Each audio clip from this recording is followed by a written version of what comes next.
Their lives are portrayed in movies and shows. They breathe fire and eat the weak for breakfast.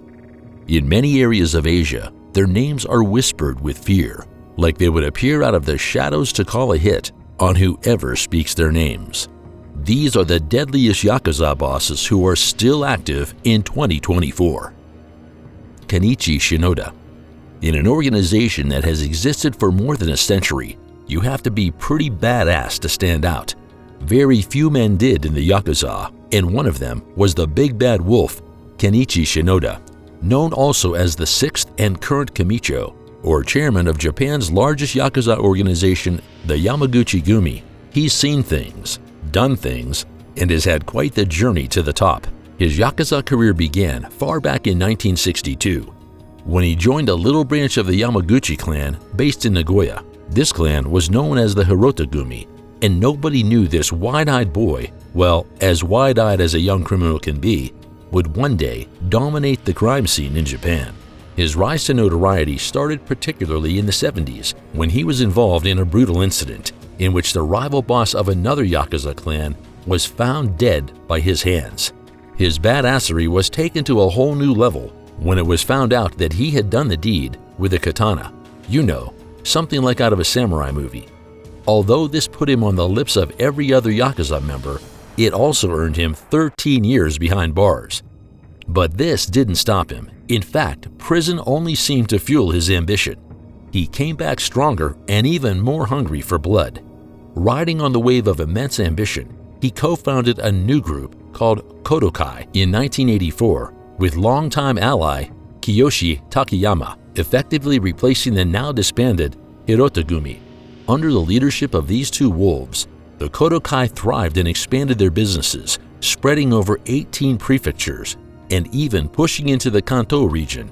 This was an unprecedented move, considering the fact that the Yamaguchi had traditionally left the Kanto region alone, which was non-Yamaguchi territory. Because of this, Shinoda's reputation only grew. His notoriety started to enter into the realm of legends, and his exploits during the Yamaichi War during the late 1980s only continued to solidify his place in the halls of the Yakuza. Many began to respect him, maybe even fear him. These successes earned him a spot in the Yamaguchi-gumi's Kobe headquarters, and they became the springboard on which he pushed forth towards the peak of the Yakuza. Fortune smiles on the courageous. On July 29, 2005, Shinoda officially took the reins of the 40,000-member-strong Yamaguchi-gumi after the retirement of the previous boss, Yoshinori Watanabe. It was a period of anticipation. Maybe things were expected of the new leader, including the expansion of the Yamaguchi-gumi into Tokyo and the Eastern Japanese front. All concerned knew that this expansion meant that the tail of the tiger would be stepped on. The tiger in question here being rival Tokyo-based groups like the Kanto Hatsuka-kai, which included Inagawa-kai and Sumiyoshi-kai. But one thing should be noted here. Unlike his predecessors, Shinoda wasn't from the Kansai region, and he typically chose to steer clear from the Godfather persona in public. While it can't be said that he strayed away from the wealth and power of it all, he tries to give the facade of simplicity.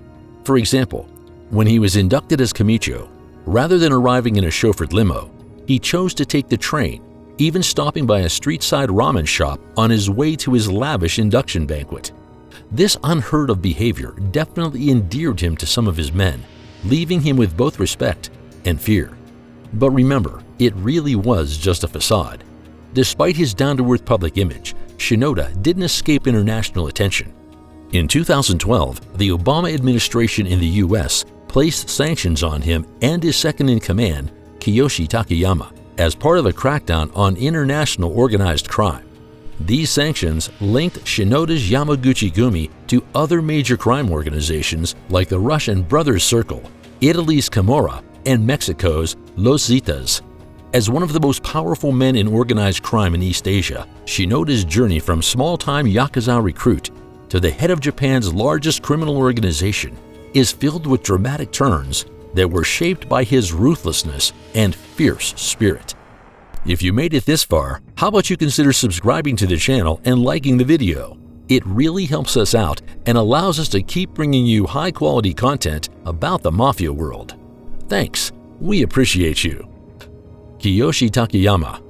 And who is the right hand of the Big Bad Wolf? The only man in the Yakuza who stands beside Kenichi Shinoda, Kiyoshi Takayama is a man amongst men. Best known as the second in command of the massive Yakuza operation, he is also the president of its most powerful affiliate, the Kodokai, which was founded by Kenichi Shinoda and is based in Nagoya. Although Kenichi is the main man of the operations, a large part of the success of the Kodokai can be attributed to Kiyoshi as well.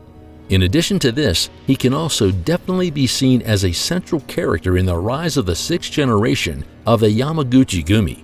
His influence on the group is so significant, so much so that Japan's National Police Agency keeps a close watch on him, even devoting a special section of their anti-Yamaguchi-gumi operations report to his actions and his personality. But let's look at the making of the man. His rise within the Kodokai only started when Kenichi Shinoda formed the group to succeed the disbanded Hirotogumi. He started out as the number 3 man in the group, also known as the Wakagashira Osa, but after proving his mettle and ambition in the Yamaichi War, he was quickly given the right-hand seat and named the Wakagashira in 1989. This was definitely one of the best decisions within the Kodokai, as Takayama spearheaded reforms that forced many senior managers and other unwelcome members into retirement. From there, he had free rein to shape the organization to his and Kenichi's liking. Under his leadership, the group flourished. His partnership with Shinoda was highly effective, and together they expanded the Kodokai's influence far beyond Nagoya. Not only did they surpass the size of the former Hirotogumi, but they managed to set bases in over 18 prefectures, including the Kanto region, which was traditionally off-limits. And the striking thing about their achievement? They managed to do it without significant pushback from rival Yakuza gangs. Takayama had always shadowed Kenichi, showing that he took loyalty seriously at every turn. When Kenichi was promoted to the second-in-command of the Yamaguchi-gumi, Takayama succeeded him as a Kaicho of Kodokai. His own influence continued to grow, and in 2008, he was able to oust several high-ranking Yakuza bosses, including Tadamasa Goto, head of Gotogumi. These purges caused major controversies within the Yamaguchi-gumi, but they also solidified Takayama's control. The success of his story can be summarized in numbers. By late 2009, the Kodokai had grown from a small group of just 25 members to a 4,000-strong organization in Nagoya in just 26 years. The rapid growth of the Kodokai was highlighted in the National Police Agency's Anti-Yamaguchi-gumi Strategy Report, and it was largely credited to Takayama's strategic prowess. Every member of the Yakuza is a cog in the wheel, but Takayama is a particularly large one. His influence shaped his clan into such a force that still continues to impact Japan even to this day. Wan Kuok-koi. Not every member of the Asian gang cycle was majorly a criminal, but very few are able to handle legal businesses the way Wan Kuok-koi is. Perfectly combining a life of crime with legal business, the former leader of the Macau branch of the notorious 14K Triad 3 was a lethal genius who wasn't afraid to get his hands dirty when needed. Growing up in the slums of Macau, he fought to survive on the streets, but fortune smiles on the courageous. Before long, he eventually rose through the ranks of the 14K, fast-tracking his progress when he started working for a fellow gangster, Nigui. As Wan's influence grew, he was ordered by Wee to kill his boss, Mo Ding-ping. Wan accepted, and this began a year-long turf war that ended only when Ping fled to Macau to avoid a murder charge. However, the relationship between Wan and Wee soured as Wee became increasingly uneasy about Wan's growing influence. By 1996, tensions escalated into a brutal turf war, this time involving a rival triad group, the Shu Fong. Things got so tense that in early 1997, an anonymous letter was sent to several newspapers warning, "From this day on, it is forbidden to mention broken-tooth koi in the press. Otherwise, bullets will have no eyes, and knives and bullets will have no feelings." Amid this chaos, Wan also briefly fled to Macau to dodge 2 arrest warrants. The first was for drug trafficking in China, and another was because of a new anti-triad law in Macau. By August 1997, though, a Portuguese judge unexpectedly cleared Wan of all charges. The strangest part of all this is that the judge retired and returned to Portugal the very next day. After this, Wan went on the offensive against Y. He publicly accused Y of being a drug trafficker, then put up posters and warning that anyone who visited Y's casinos would become his enemy. Eventually, Wan seized full control of Y's rackets and set himself a new piggy bank with an impressive $6 million a month from legal gambling operations. In October 2017, Wan entered the cryptocurrency world, participating in the ICO for Dragon Coin. This was more or less a venture by the Machu Dragon Group, aimed at serving mainland Chinese gamblers in Machu. The ICO reportedly raised $320 million. It's easy to imagine what Wan must have felt, but it was clear that his vision for Dragon Coin included using blockchain technology to build a Chinese cultural town in Cambodia, as well as organizing chess and poker tournaments in Hainan.